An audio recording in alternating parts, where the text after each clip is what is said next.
Assalamu alaikum warahmatullahi wabarakatuh.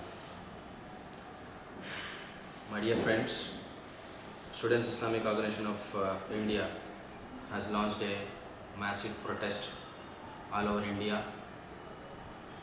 It has launched a campaign by the name Stop Illegal Arrests of Muslim Youth. There are a lot of questions that are raising in the minds of Muslim students and youth in the present community. Are we citizens of India? Is there any security to the lives of Muslims? What is the future of Muslims in India? Are we heading towards an identity crisis? These are some of the questions that every Muslim has in his own mind.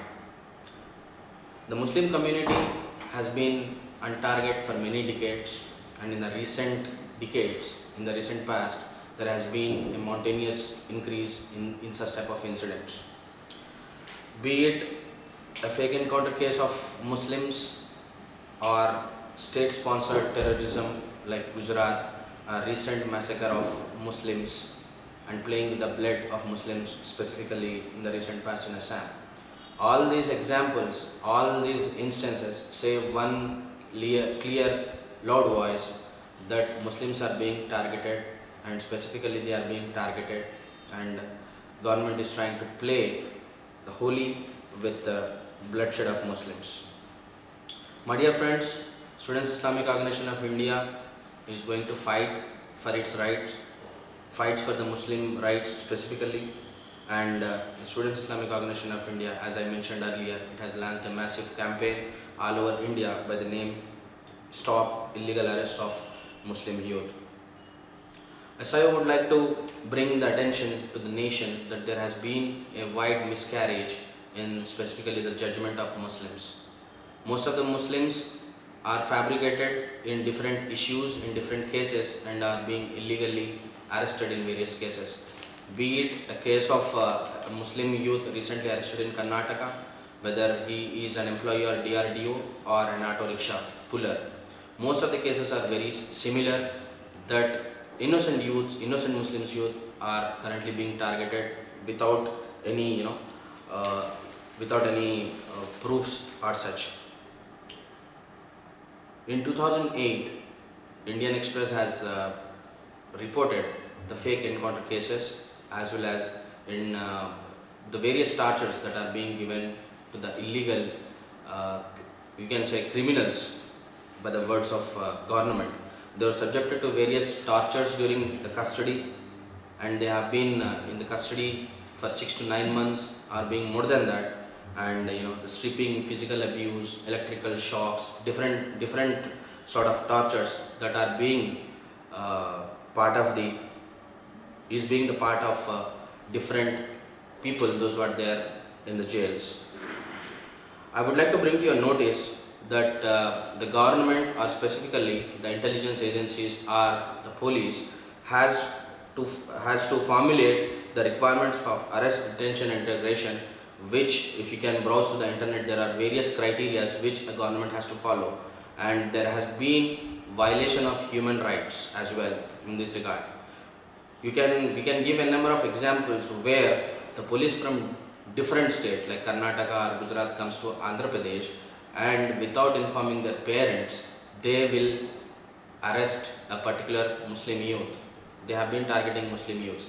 Now the question is, without the understanding of the government involved local here, how can the police from different states can come over here and arrest the person without notifying their families? And as per the Supreme Court laws for requirement of arrest, detention, integration, it is mandatory for police to inform ahead of time, or at least after arresting, that they have been arrested for this particular reason and they have been placed in this particular jail. All the details has to be furnished to their particular families. Unfortunately, there are many cases that are happening in the present scenario, where the youth, and specifically the students and as well as the employees, those who have been arrested for different cases, are not even being informed to their families, and they are being presented in the magistrate after 5 to 6 days, and when they feel that the court can't give the judgment, when they feel that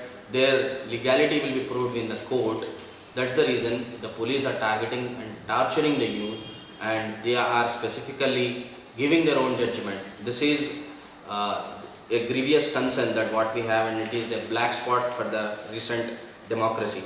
Students Islamic Organization of India, I would also like to bring to your notice that in the recent past in the sense in in the year 2011, AP government has issued a memo with the number 2451/V&C, which gives details of 70 people who have been illegally arrested and later acquitted by the court, saying that these people are very innocent and they don't have any specific hand in Makkah Masjid bomb blast case. Now the question is, why government has spent so much of time in interrogating these cases? Few people have been in the jails for 24 hours, few people have been there in 6 months, few people have been for years together. Now the question here is what the government has been doing. When we study these cases carefully, we will come to a conclusion that most of the intelligence agencies which has to prove the cases, rather than proving the cases, they are worried about the results. They want to show the government that they are working hard and these are the results. Apart from that, irrespective of that, they have to prove that they should not go beyond, they should not go behind for the results, but they have to go beyond proving those cases are illegal or not. This is the main this is the main matter of concern, and as a part of which SIO would like to raise our voices against against specifically biased intelligence agencies. We would also like to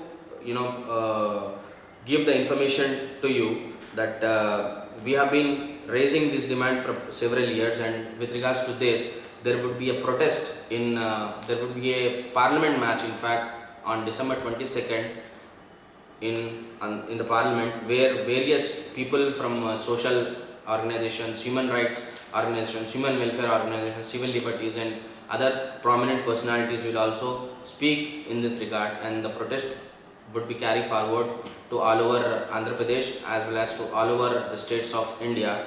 And this would be a unique kind of activity where protests at various district headquarters and various places would be seen all over the India. The main demands what we have specifically with regards to this issue are, first of all, we would like to say that the compensation and rehabilitation of the illegal people, those who have been arrested, has to be made mandatory. In few occasions, government has given the compensation, but that is not fair. Giving 30,000 to 80,000 rupees for a person who has spent at least 3 to 4 years in the jail term is really unethical, and it is not acceptable at this moment. The fair compensation has to be made as well as fair rehabilitation has to be made. I mean, these people can't survive in this world. They have been spotted as the black spots in the community. Their families have been stricken. The government has to take care of all these things, and a proper rehabilitation program has to be undertaken for these people. Apart from this, we would like to bring to your notice that special courts and time board has to be there, in the sense, if somebody has been arrested, yes, if the police thinks that this person might have been involved in some of the legal or illegal activities, yes, as the constitution gives the permission to the police that you can interrogate a person, you can also arrest a person, but there should be a timeline, there should be a time limit, there should be a time-based inquiry. You can't carry the inquiry for years together. There should be a time bond, maybe for months together you can carry out the inquiry, and then you have to prove in the courts and for the fair and unbiased trials. We would also like to give to your notice that presently all the agencies that are being involved in interrogation of these cases, and the people, those who are proving the innocent as culprits, has to be targeted, has to be bring to the notice. And we would also like to bring to the notice that passing of communal violence, in the sense prevention of communal violence bill that has been proposed by National Advisory Council in 2005, but unfortunately again they have proposed in 2011, but it has not come into existence. We would like to one of the demands of SIO is that the communal violence prevention bill has to be presented this parliamentary session, which would safeguard most of the interest of the countrymen. I would like to thank you for giving me this opportunity.